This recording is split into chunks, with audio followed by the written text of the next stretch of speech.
welcome to Cappuccino with HR. My name is Rudi Bauer, and I am, after nearly 40 years in business, 100% sure that the power and success of companies is heavily related to the passion of the people working for them.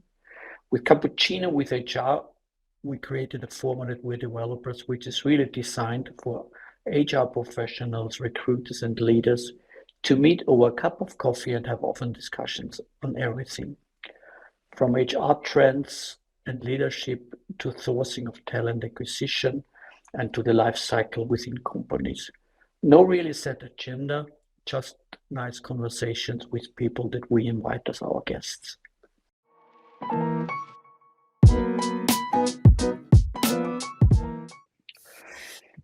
Yeah, hello everyone, and welcome back to another episode of Cappuccino with HR. On today's episode, we have a special guest. It's Fanny Jimenez from Business Insider Germany. Welcome, Fanny. I'm really happy to have you here. Thank you. I'm really glad I'm here too. And we are talking about a really interesting topic. I think it's one of my favorites.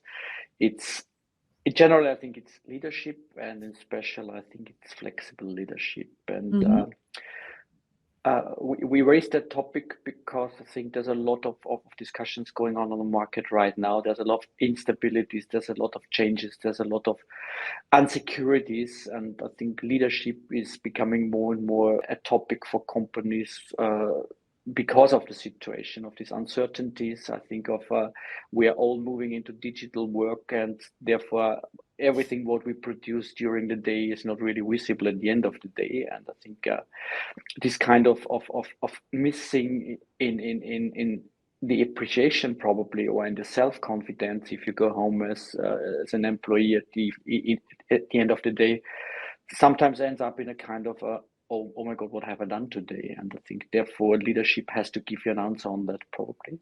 So what does flexible leadership mean to you, Fanny? And why do you think it's becoming more and more important?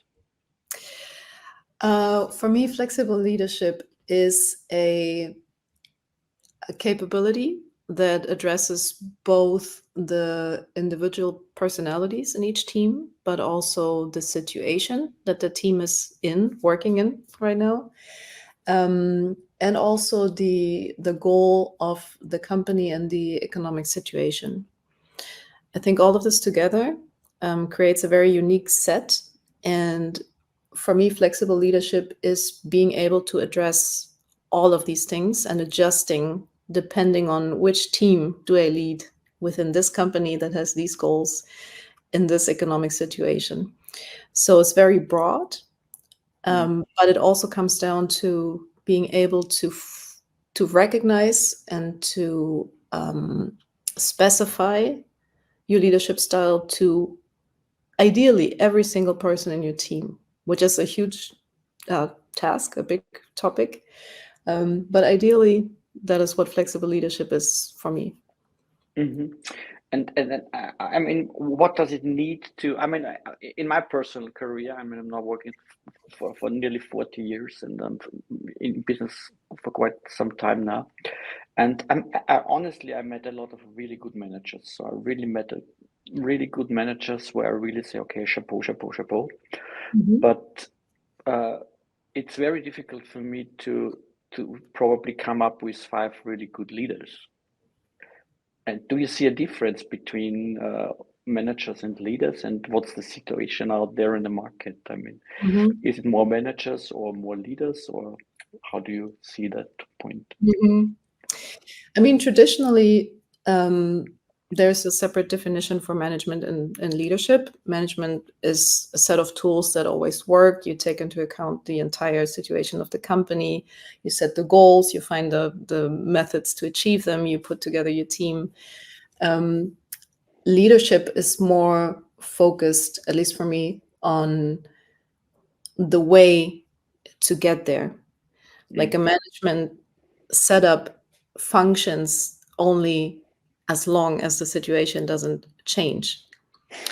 If it does change on a smaller scale, you need people that are able to lead flexibly, which means that within the bigger management setup, you still have flexibility in the teams to maybe see if they can adjust little tools, little targets, change up some little, maybe change up the roles a little bit in the teams. It's faster if it works right, and it's more specific. So that's, I think, what for at least for me, that is what the difference is. And good managers are not necessarily good leaders, and the other way around too. And I don't think they have to be, but good leaders are required whenever you work closely with people and you need those people desperately to achieve your goals. You do need good leadership. And I mean, I think if managers tend to or like to control things and be in control of things, how is there kind of a gap between this kind of willingness to have everything under control, or this kind of strong need to have everything under control, and on the other hand, to give the trust to the people, because I think leadership also, or changing situations on the market, means a lot of trust, because you can't foresee things. So things happen, and then you probably are not the first recognizing it as a manager or a leader, because somebody in your team already probably recognized the issue. And at the end of the day, do you think we are ready from the trust point of view for getting into this flexible leadership style? I would say we have to be. If we're not ready yet, we really have to get ready. I mean, it's a very basic human need to be able to control things, and especially as a manager, when you feel responsible for the whole company and the whole setup, of course you do want to be in control of things, which is fine if you stay within your expertise, which as a manager is to set up the framework, set up the goals, adjust the goals to, for example, the economic situation. But everything underneath, the whole system that's underneath, has its own life. And there's always people that know things better than you do. For everybody, that's the case. So the trust, I think what maybe precedes the trust even is openness and curiosity. If leaders are not open and curious to see what their team comes up with, then I don't think trust can develop in both directions. The team won't trust the leader won't trust the team. And it's always a dynamic. So I would say curiosity and openness comes first. And to be open and curious, I think, should be in the very interest of each and every single leader, because they can't be successful. In my opinion, you can't be successful if you're not open and curious as a leader. I self come up with a definition for myself a couple of years ago already, because I wanted to understand the difference between leadership or leaders and managers. That is important. What is important for me. To get the kind of a feeling, and I came up with and I want to get your opinion on that. I came up with the definition for myself as okay, managers more or less are set up because you can put them into an org chart. So if you put someone in an org chart, so it's probably a definition for this is the manager for this area or for this team. And I think leaders, for me, are elected by the teams. So, because I mean, I think the teams normally decide on whom they are willing to follow. And what's your opinion on that? Because I think that's a different kind of mindset which you need in organizations. Yeah, it is different. Yes. I think I would partially agree. I agree that every team chooses their leaders or leaders. Sometimes it's several people. Also, sometimes it's several people for different areas of expertise, for example. And depending on the setup and on your leadership style, some leaders or managers that are in the org chart encourage this also. They encourage to have other leaders, like lateral leadership people next to them. So I think that is true. I do think, though, that sometimes if the prerequisite of trust is given, which is the absolute minimum, as Mm-hmm. you said, also for good leadership, then it's not necessarily always the case that the team needs to want to follow you. Mm-hmm. It's the best case. I think it's not the only case that works, and especially in, I don't know, I sometimes compare it to parents, raising their kids. There's Mm-hmm. decisions that my parents made when I was younger that I Mm-hmm. hated. I trusted them, and I trusted that they did this, meaning well. I didn't Mm-hmm. understand at the time, and I didn't want to follow them. Yeah. I do now, looking back, understand why they did that. And I think sometimes that's the case also in organizations, Mm-hmm. because, of course, people in the team have a different perspective on tasks, on challenges, on risks than the managers or leaders. Mm-hmm. And sometimes it comes afterwards, like Yeah. want to Yeah. follow is nice and works a lot of times. I think sometimes it's not the ideal setup, I would say, Mm-hmm. always. How important do you think is kind of self-reflections for leaders? Because I Hmm. mean, we are all running into the danger of being biased in a way, or seeing things from or probably historical behaviors and trainings and learnings, and how important is it to be self-reflected if you want to set up a flexible leadership style in an organization? Yeah, it's extremely important. Mm, my perception is that usually people have certain moments, like every leader, no matter if they're flexible or not, but every leader has certain moments where they have to be self-reflective because something doesn't work out. This is usually when people pause in life and they say, what happened? Why is the Mm, team against me? Why is this not working out? Why are we not reaching the goals? So every leader does that at some point, but in order to develop a flexible style, you have to be extremely self-reflective because you do have to recognize, ideally in advance, that you have to change your leadership mm, style. For example, if you know your team is gonna have an add-on team, and the team that you have consists of people that have a lot of expertise already. They've worked on the mm, job for 5 years. The team you're getting has maybe 1 to 2 years of experience. That you mm, will have to change your whole leadership style just because of mm, the setup change. And if you do that in advance, then you give yourself, but also the team, a fair shot at developing a good uh, group cohesion and like a mindset that enables them to actually work together. If you do the self-reflection after you have the first problems with these two teams coming together, it can also work, but it makes everything harder. mm. And it makes you reactive rather than like you react to whatever situation you find yourself in, rather than being proactive and Proactive. anticipating what's gonna Mm. happen. So I mean, if you get this kind of open conversation, you have this kind of Mhm. trustful working together, this flexibility in probably Thursday needs not to be Thursday then, because I mean you can discuss everything later on, and I think you will definitely come up with a kind of a culture that everything could be discussed in a way. Mhm. And Ah, then you okay. still, do you know what I mean? You still have to be tough sometimes and say, okay, and now we have to go these kind of uh, part of the track. Yes. And you still need to be accountable for your organization and for the company itself, because at the end of the day, it's not a, it's not a group of people discussing things. Yeah. So Hopefully not. hopefully not. So this Yes. is always a kind of a balancing for me. It is always a kind of a balancing thing. You have to balance Yeah. it in a way. Yeah.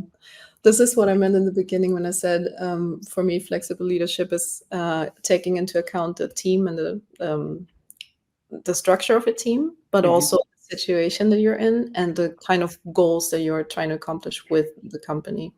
Hmm. So if we take this example of the two teams we just had, the one that's very experienced merging with the one that's not so experienced, Hmm. um, if you have very ambitious goals Hmm. and the economic situation is good so that you can actually go and try out things and Hmm. foster innovation, then of course your leadership style will have to be very different. It will be very empowering focused for the less experienced group, but also giving them a clear structure, which is directive. Mhm.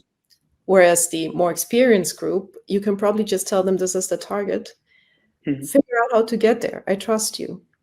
Mhm. So this is what I mean by being flexible. Even within Mhm. one group that might seem cohesive or that's called a team by everybody else, Mhm. Mhm. um, you have to see who needs what, and not just not so that they feel comfortable and they're happy. Ideally, this is also the case, but in order to reach the goals which you are accountable for. That's your job as a Mhm. leader. Mhm.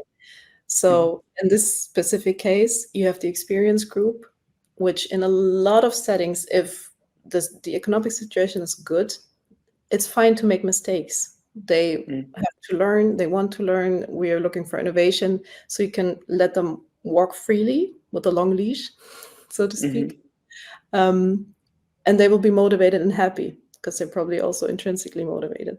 The less experienced team, they will be insecure. If you just let them run on the long leash, they will be Mhm. insecure, even if in a very growth-oriented setting. Mhm. Now, this whole situation changes if the economic situation is bad and the goals are Mhm. high for both Mhm. of these groups, at least for me. And that's what I think is what I mean by being flexible. It's looking at these are the goals, this is the situation, this is the skills and the experience and the mindsets and personalities I work with. Mhm. How do I align everything so that we get to these goals? Mhm. Uh, if we're talking about so key traits of being a flexible leader, what do you think is the three most important ones? Um, I think it's emotional intelligence would be number Mhm. one. Mhm. Um, and this is something that, as every personality trait, some people have more than others, but it's also something that is trainable. You can train it and practice it like every other Mhm. thing you can practice. Um, you do have to develop a sense of when you come into a team, what do they need or what is the main problem? A lot of times you come into a team as a new leader and there's a problem. Mhm. You go in there and or you have been told already, there's a lot of conflict in this team. Mhm. And then to be able to lay this foundation of trust in the Mhm. first days, and in the same time gaining a sense of what it is that causes the conflict. It can be tons of different things. People were promised the same title, for example, so there's competition. The roles are unclear. People are frustrated because some people came to the company later and they got a higher salary than the people that were already there. There's many, many reasons for that. And to get to the roots quickly Mhm. and solving those problems requires very high emotional intelligence. So that's why Mhm. I would put it first. Mhm. I think the next one is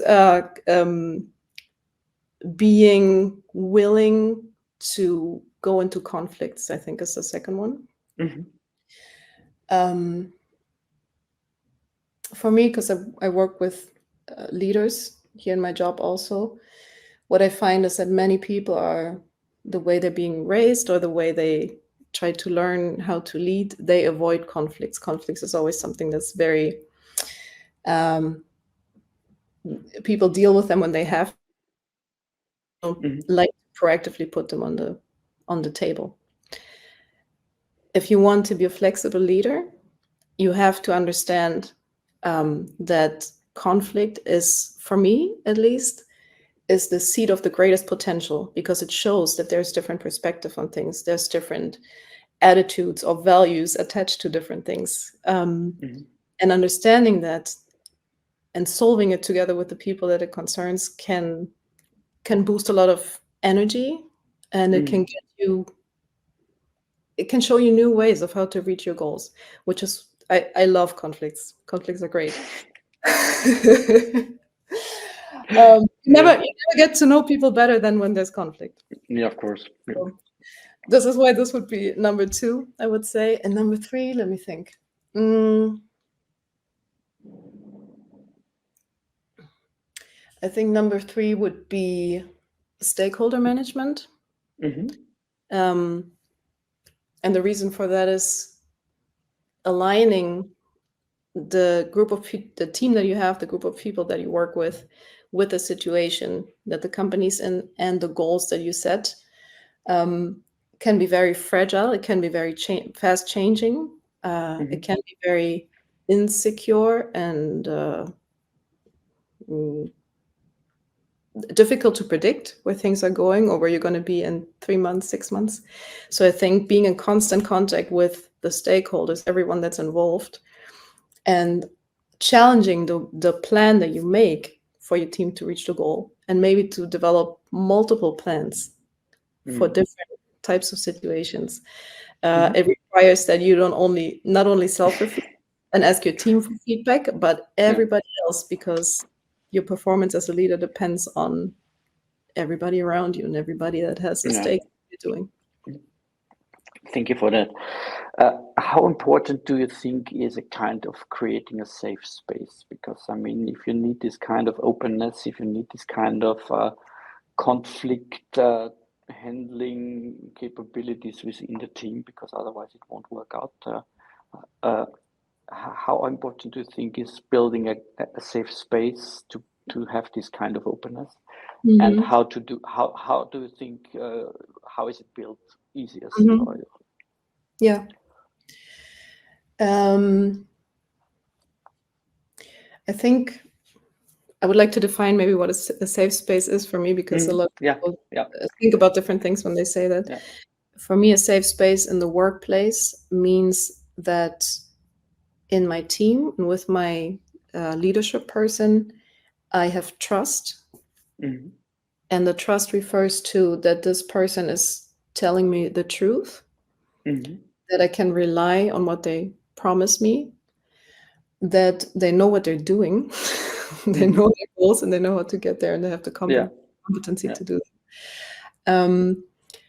That for me is a safe space. It doesn't mean that you can come with any private problem and putting it on the table, because a lot of people think that that is a safe space.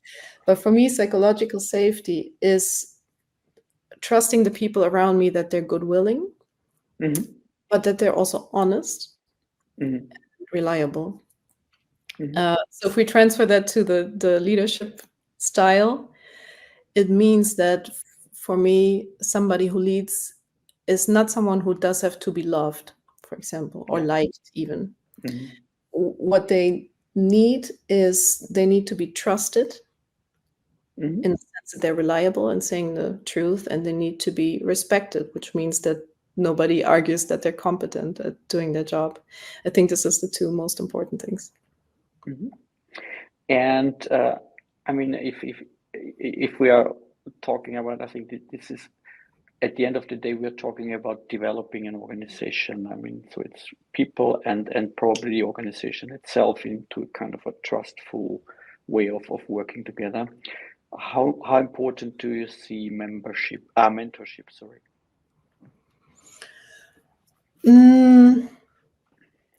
You mean the leadership person being a mentor for team members, or different leadership?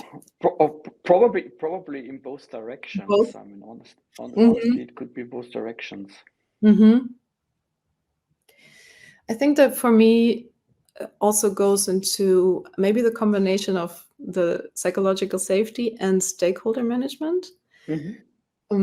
Because if you have both, if you're able to create both in your workplace, then you have mentors everywhere around you. Everybody who has a different perspective, a different level of expertise, a different personality, can help you challenge what you think is good, can challenge you in thinking, oh, the results I got I'm happy with that, which might be the case, but then asking the people around you and them saying, being honest and respectful, that didn't go so well. At least I thought it would go better. All of this is very not only valuable information, but it helps you develop as a leader, and you help them if the setup is in a way that it is psychologically safe and good-willing, I would say. And as in most of the cases, I mean, it's probably my last question because I look at the watch and it's already 25 minutes, so it's really going fast. Probably my last question because I was leading a hell of a lot of teams, and really what I really always had is this kind that you have the loud ones in the teams. They are always having the mouth open and always, I mean, you can't overhear them, more or less. Yeah. How important is it also to amplify the marginalized voices, because you have some marginalized voices within every team? Yeah. Um, how important is it to balance that a little bit? Because I mean, they normally have no chance. Yeah. Yeah, that's true. At least in the normal meeting setup, they don't have a chance. That's true. Yeah, of course, it's very important because I mean, it's maybe a little bit oversimplified, but the basic difference would be talking about extroverts or very extroverted people and very introverted people. Most people are somewhere in between. But I think there's some easy things you can do to encourage both of them to listen and to speak. For example, if you know you want to have a discussion about something, like whenever you go into a meeting as a leader, ideally you should know why you're having the meeting and what the goal is, what you want to be the result of it. So if you know you want a meeting that sparks ideas, or that you have a very productive discussion about a very urgent case that you have to solve, a problem you have to solve, and you need the different ideas, then it's extremely helpful one day in advance, post to your team Slack, whatever you use, just announce that you're doing this, because introverts typically, they don't mind speaking up if they're prepared. Yeah. They have a few minutes to think about what they want to say and how they want to say it. Or you can also offer, it depends on the company what works. You can also offer to handle questions written rather than spoken out. But yes, it's extremely important to find different channels for different types of personalities. Yeah.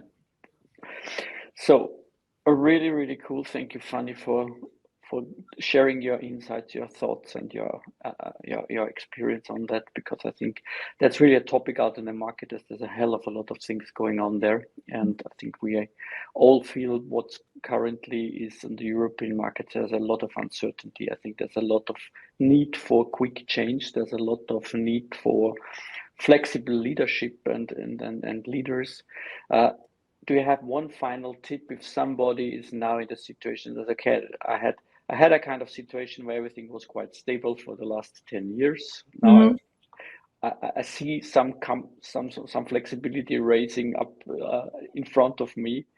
How to start? Is there a book tip you can share with the audience, or something where you have a final kind of one tip? I know it's very difficult to sum it up in one tip, but do you have one quick? Yeah, I think to start, I would encourage leaders to ask their team. So I said before, when everything's uncertain, you need multiple plans, or at least multiple ideas where the plan could go. And this you have your team for. You don't have to come up with it all by yourself. And if you want to be a flexible leader, you will also get a flexible team if you encourage them to practice this way of thinking. So this is the first thing I would do. If you have a plan and now it seems like it doesn't work out, sit down with your team, give them a day in advance for the introverts, and then ask them what would be multiple different ideas, ways to get to this goal if the way that we thought of until now doesn't work. They will have ideas. That's a really good one. That's a really good one. Thank you so much.